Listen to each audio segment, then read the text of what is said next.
Hi, I'm Laura Simon. I've been doing work in climate maybe the last 10 years, and good part of that time I've been working on doing jail support at Nonviolent Direct Actions.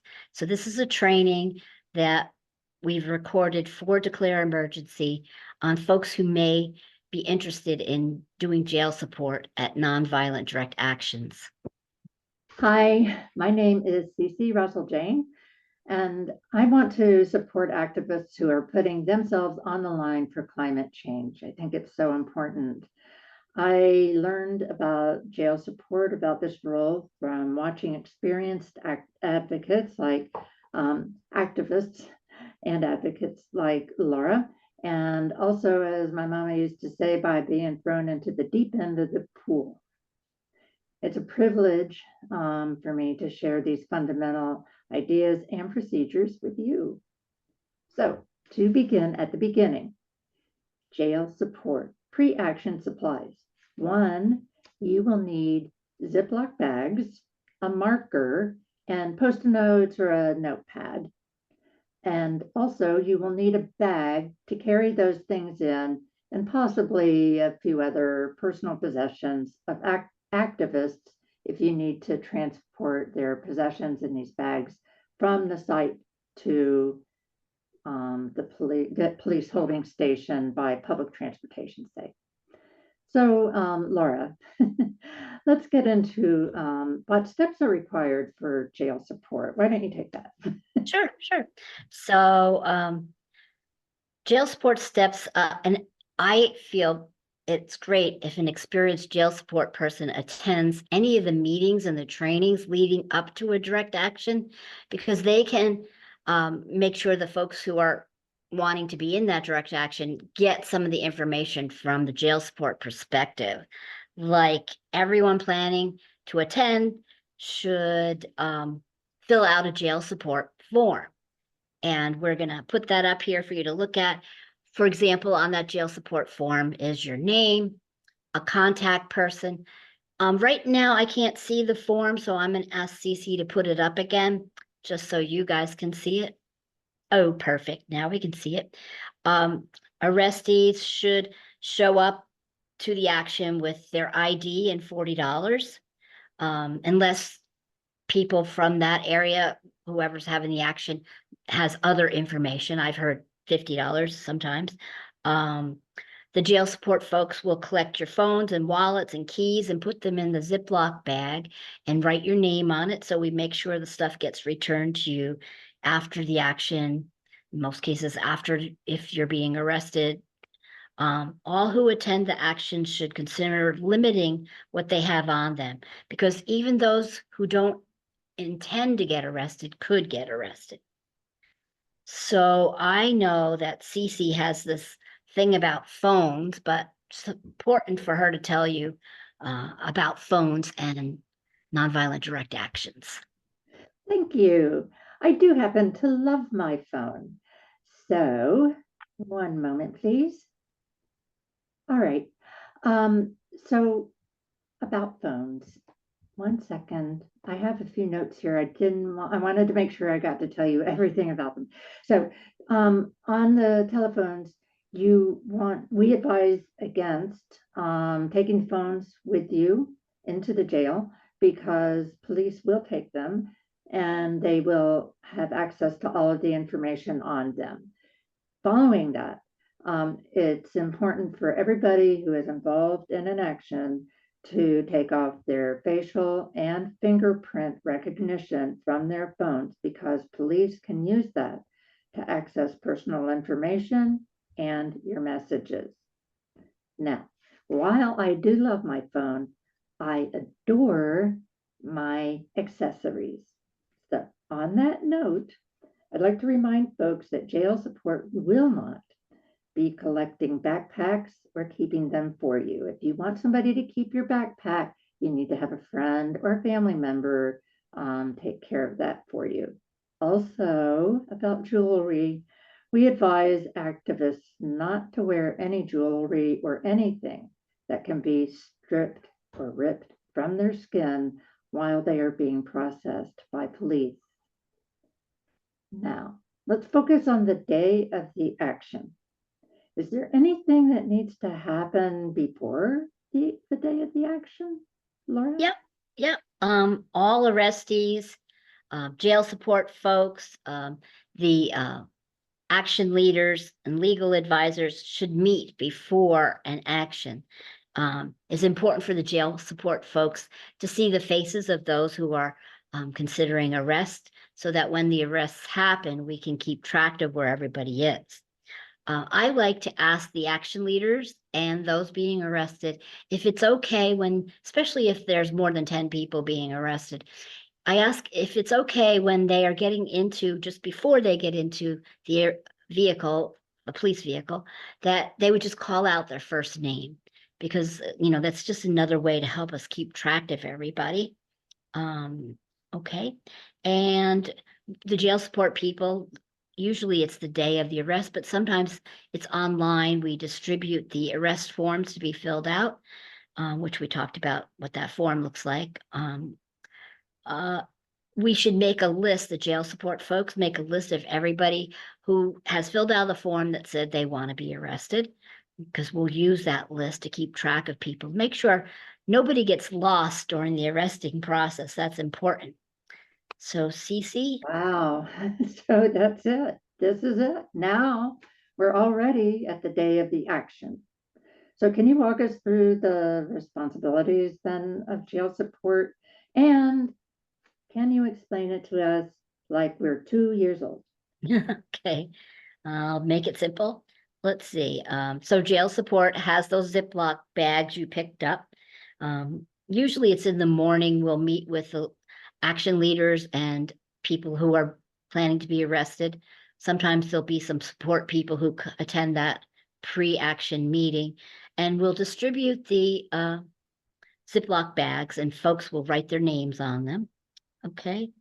Um, let's see. And then the final plans for the action, like which building we're going to, which doors. Um, Sometimes the action leaders will share more information, like who is the target. Sometimes we'll know that before this point. Sometimes we won't. And during the arrest, someone from jail support and legal observers declare emergency hasn't used them yet. We've had pretty small numbers of people being arrested, but in large actions, legal observers are trained by the National Lawyers Guild, and they write notes step by step of what's happened during the action. And the plan is for them to give it to the legal team. Those notes can be used in court. The police liaison, another support role, that person or team communicates with the police to find out where folks are being taken for processing. And they let the jail support folks know, because that's our job, is we then follow wherever folks are being processed to make sure we're there when they come out. So I have some lessons from the deep end of the pool. One, if you're supporting a nonviolent direct action, there will always be potential for arrest.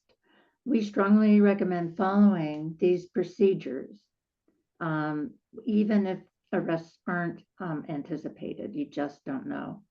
And also, if arrests occur on a Friday or on the weekend, it's very possible that activists will be held in jail until Monday when a judge is available. So now, okay, where are we? Oh, yes, I know. Activists, they're in the holding cell at the police station. Well, first of all, I want to say that when the activists are released, everybody cheers. That's so important. But back to the nuts and bolts. The jail support form, we remember that, had a line, a part in it about snacks. Each activist said what snack they wanted when they got out of jail. You want to have that on hand when they get out. Then as the arrestees are released, there will be members from the jail support team who are there to greet them, to give them their snacks, and you want to get a photo of them with their processing papers.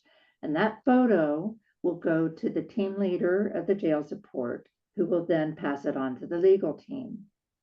The jail support team may have to schedule volunteers if the holding processing time is going to exceed 3 hours. And of course, if folks are being released from processing after spending days or even months in jail, you'll want a welcoming team there to pick them up.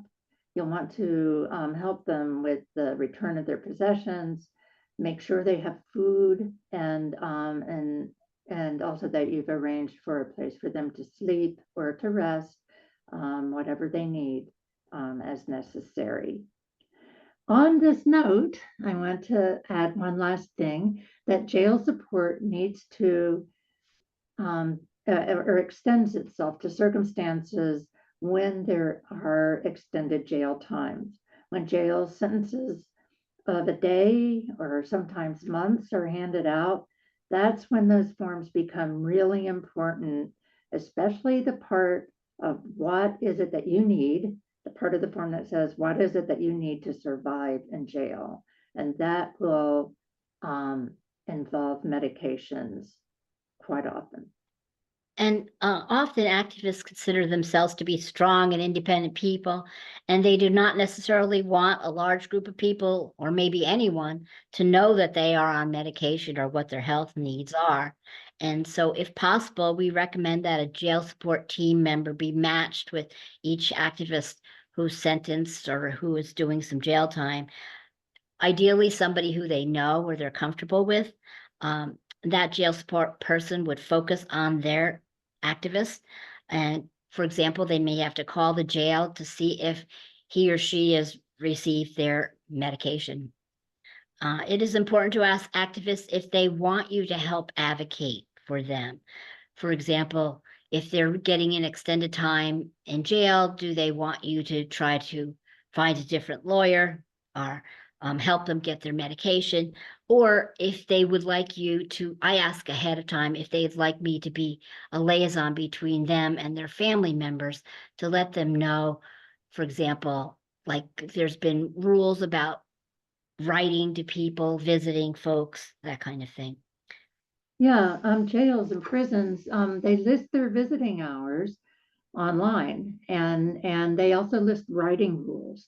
And jail support will want to organize volunteers to write letters to those folks who are in jail for a long time and let them know that they aren't alone. And you also might end up organizing group phone calls. That's been done as well.